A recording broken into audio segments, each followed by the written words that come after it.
Today we're going to talk about how to stay motivated during basic training. But without further ado, let's get to it.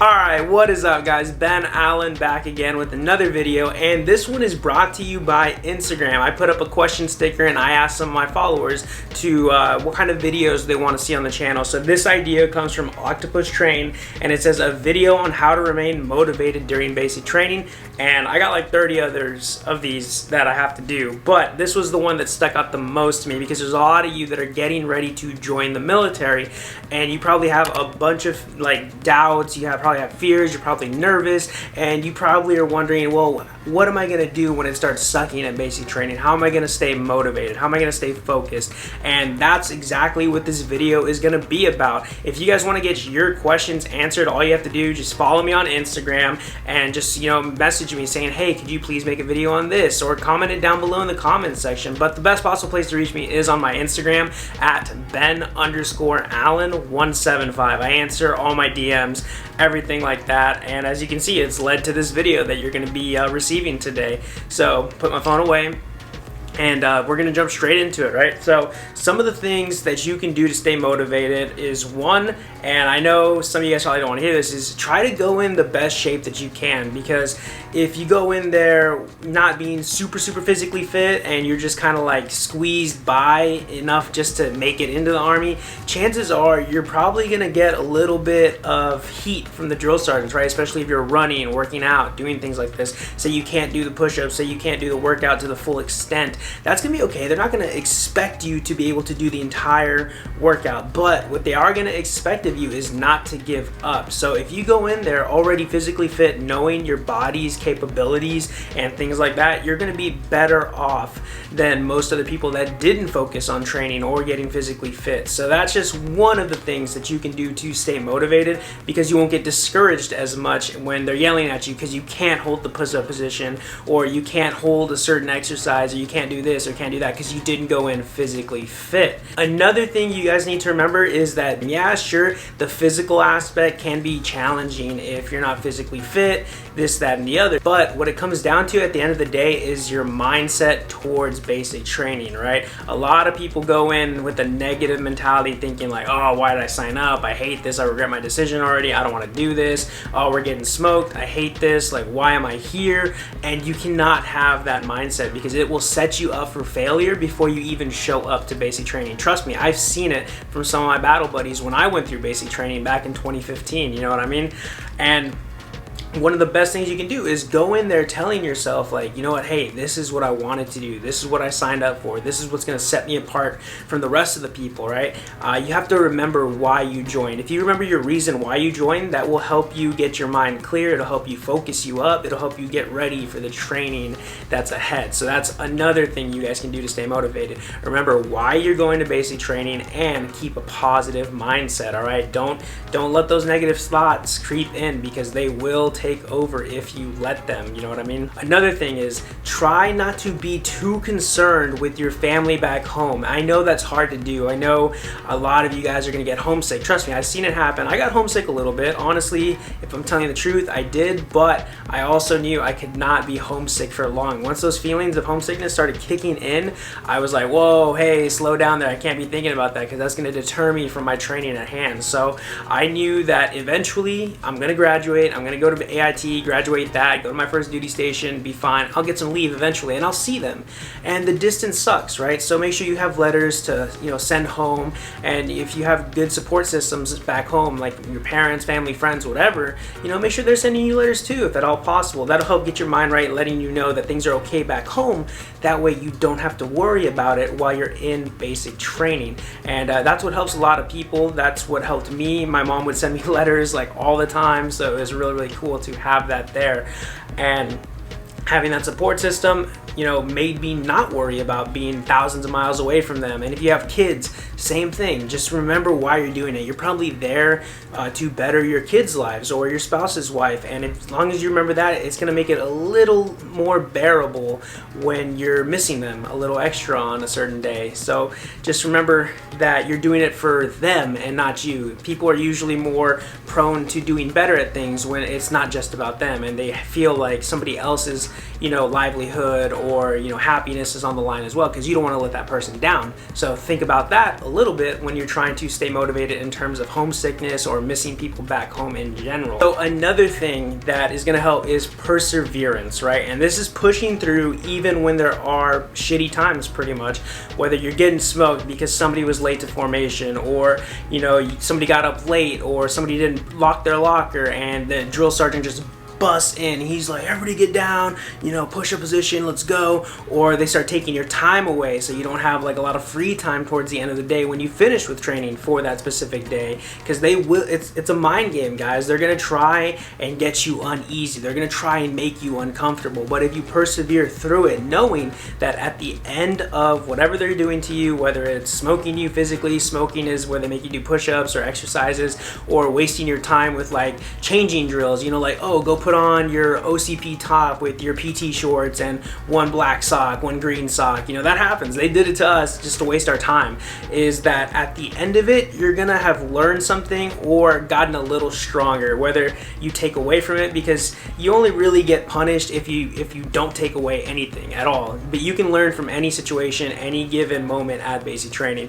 So, oh, I'm doing changing drills and my time's being wasted. Well, I'm gonna make sure to lock my locker. Or we got smoked because somebody was late. Well, I'm gonna wake up a little earlier to make sure that person's awake. Just those little things, right? And that's just persevering through it, because you're finding ways to adapt to all the negative that's been happening and going on around basic training. So as long as you keep that in mind, you should be a little better off than if you just don't care. You just give up at the first sign of trouble, or you know what I mean? And that also flows into accountability. Not only be accountable for yourself, and I hate it because I personally do not like being accountable for others, mostly because I shouldn't have to. You're a grown man, you're 18, you're 24, you're 25, whatever, you're at basic training, you're training to be a soldier. I shouldn't have to baby you. I shouldn't have to make sure that you're doing good so we collectively do not get messed up by the drill sergeants. But sometimes that's what it's gonna take. So accountability, keep your battle buddies and yourself accountable. And always remember that with accountability, that plays into teamwork as well. This is going to be another major thing that keeps y'all motivated through teamwork. Because teamwork, your battle buddies, those people are going to be the number one reason how you stay motivated through basic training, because you're going to have hard days. There's going to be days that affect people differently. There's going to be days where you wake up and you're not having a good day at all. You woke up on the wrong side of the bed and you're like, I do not want to be here. I'm so unmotivated. I'm just gonna skate by. I'm gonna do the bare minimum. But then your buddy comes along. He's like, hey, Alvarado, I saw you're looking a little down today. Like, what's wrong? Or what's bothering you? It's like, well, man, this happened. I got a letter back home. I'm a little upset. It's like, hey, look, don't worry about that. Like, I know it sucks. I know you can't really do anything. But what you can do right now is control what you can control. You can control your emotions and how you react to this. And, they're just there as a support system as well. But even closer than your family back home. So it's great to lean on your battle buddies and utilize that teamwork to build yourself up and to push forward, with your training, and realize that you're not alone, because a lot of people think they're alone in basic training, and for the most part, that's not true. You have like 60 other people, hundreds of people, really.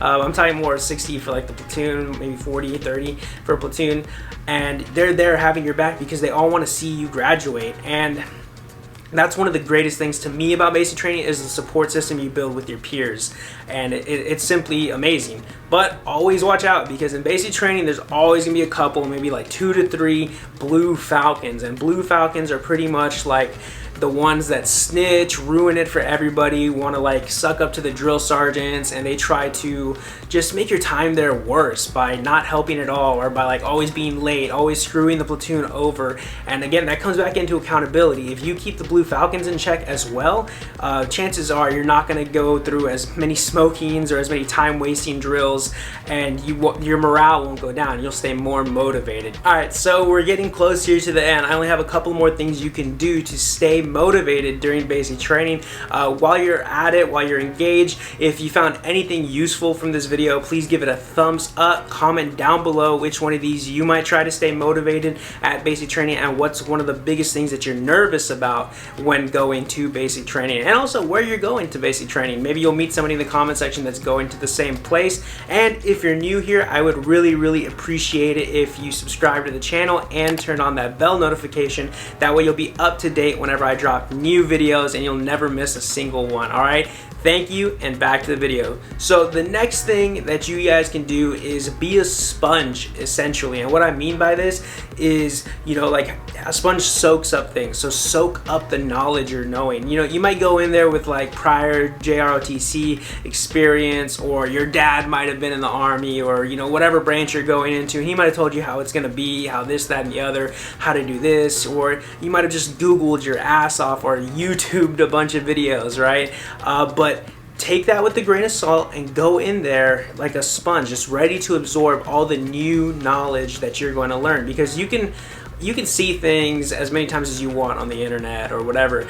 but actually doing it and actually being taught it at basic training is what's going to help you remember it. And if you go in there like a blank slate, like a sponge, and take everything that they're telling you and apply it the way they're telling you to apply it, you'll be better off, and you won't have that fear of failure, pretty much, because you can't really fail if you're doing it exactly the way they're telling you to. And so by doing this, you won't have that anxiety of like, what if I screw up? What if I mess this up? What if I can't do this? What if I can't do that? They are literally going to tell you exactly how to do something in basic training. That way you can execute it. And if you mess up, hey, that's okay, because you're going to learn from that mistake. You're going to come back the second time and kill it because you've learned from that mistake, right? You're not really failing if you learn something. You're not really failing, you know what I mean? So keep that in mind always. The next thing to keep in mind is remember that it's all a game and that it's temporary. You know what I mean? Basic training, depending on your MOS, is 9 to 10 weeks. All right, that's not that long, honestly. Like when I was there, it felt long. It's gonna feel long because, you know, you're secluded from like civilian life. You don't have your phones a whole lot, if at all ever. And, you know, time is going to move a little slower in basic training. Sometimes it moves fast, but for the most part, it's going to move a little slow. And what you have to remember is that the drill sergeants are treating it as if it's a game, right? And that's weird to say, right? Because this will be training you to be one of the best fighting forces in America, which they are. But they're playing a mental game with you. They're trying to push you to your limits. They're trying to see you break. They're trying to see how you deal with that added stress. Because should you guys ever deploy, should you guys ever go on rotations, there's chances that you might, you know, encounter some really stressful situations. And they want soldiers that are not going to buckle and break under pressure. So that's why they play those mental games. And as long as you remember that, oh, you know what? It's a mental game. Like, I have to be mentally strong in order to overcome this obstacle, and if I do that, I'll be good. I'll be better off. Like, I might have to adapt the way I'm doing things, but I know that they want to see me break, so I'm not going to give them that satisfaction. I'm going to push forward. I'm going to be mentally strong, and I'm going to kill this. You know what I mean? So just go in there. Remember, thinking it's a mental game. They are literally trying to fuck with your head. So don't let them. Go in there thinking like, I'm not gonna let a drill sergeant get in my head. I'm not gonna let them beat me like that. I'm gonna stay focused on why I'm here, why I'm training, and I'm gonna let that drive me and keep me focused on my goal of graduation, right? So always keep that in mind. And again, bringing it back to it's temporary, right? It's 9 to 10 weeks long. You guys can do that. I promise you can. I've seen people that should not have graduate basic training, and you're gonna be like, oh my God, once you actually graduate, like, I can't believe I was stressing about basic training. This stuff was, you know, challenging, but at the end of the day, it was all manageable and doable. And like that, it's going to be over before you know it. Just because time goes by slow, but it just also flies by, if that makes sense. You're going to look back and like, whoa, I can't believe that was a month ago, or I can't believe that was 2 months ago. That's insane. And once you realize that there's an end to what you're doing, it makes it a little more bearable, because you're going to be in the push-up position probably for a good while. You're going to think, well, you know what? This has to end eventually. I'm not going to be here forever. And you might not be there forever. You might be there for like 10, 15 minutes or a couple hours getting smoked, but it's going to end, and you're going to go back to your bed at the end of the day for the most part. And as long as you remember that, you're going to be like, this isn't that bad. And that was just my mentality behind it. And Little extra tip, if you guys did any high school sports, any football in high school, I personally believe that my football program in high school was harder than the physical stuff they had us do at basic training. I felt like I was ready, prepared, because the drill sergeants were just like the coaches. They were yelling, and the difference between the coaches in high school and drill sergeants is the coaches really don't have any limits as to how much they can smoke you, you know what I mean? Drill sergeants, they have certain limitations that they can do with certain exercises and things like that. There's ways around it, but there's just that. So keep that in mind. And personally, I loved it when we got smoked, because whenever we got punished, whenever we got like made to do push-ups or things like that, I always thought to myself, you know what? I'm getting stronger. You know, I couldn't do these push-ups yesterday, but hey, now I can do them. And by the end of basic training, we were all push-up machines. I promise you, it was great. And so that was just my mindset on, you know, getting smoked in general. It's only making me stronger. So keep that in mind. And that's pretty much it, guys. I guess the last thing I would tell you is just be comfortable with being uncomfortable, because if you can do that, you're gonna be fine. Basic training is meant to put you out of your comfort zone. It's meant to put you out there. It's meant to make you interact with people you probably would have never interacted before, and to work together as a team. And wrapping up this video, I would just say that's what it comes down to. It's just growing as an individual, remembering why you're there at basic training, why you joined in the first place, whether it be for, you know, the benefits, your family, kids, spouses, whatever it may be. You're gonna be fine. And if you follow these things to stay motivated, chances are you're gonna have a good time at basic training, and it's not gonna be as shitty as you might think it's going to be. And at the end of the day, like, just have fun with it, guys. Like, just be uncomfortable, be happy with being uncomfortable, because they're gonna put you through some things like that. And that's pretty much it for this video, guys. I hope it helped y'all out. I hope it gave you some idea of what to expect, you know, like just little tips that you guys can apply when you actually go to basic training. Like, oh yeah, you know, Ben Allen told me like to think about this and remember why I'm doing this, and you guys think back and like, you know what, I can do this, I can finish this. If you guys like this video, again, like it, subscribe if you're new here, and again, hit me up on my Instagram. This is where the idea for this video came from. I put a question sticker on my story, so I got a bunch of responses, and I picked this one. And I even shouted him out in the beginning. Octopus Train, again, thank you for giving me this idea. I appreciate it. My Instagram is Ben_Allen175. Feel free to follow me, send me a DM. I'm very responsive on my Instagram. You can do the same in the comment sections here, but I answer every question on my Instagram just because it's more accessible, you know what I mean? And I didn't say it in the beginning of the video, but if you guys wanted some background on me, I did 4 years active duty in the Army. I got out as a sergeant. My MOS was 68 Whiskey, combat medic, and I did a couple of months in the civilian side, and then I recently joined the Army Reserves. So I've been in the Reserves since October 2019. So I have that active duty knowledge and that reserve knowledge, so feel free to ask me questions about both. I really appreciate you guys tuning in. It means a lot that you guys take time out of your day to watch my content. And again, comment down below what else you guys want to see in the future, and I will see y'all in the next one. Later.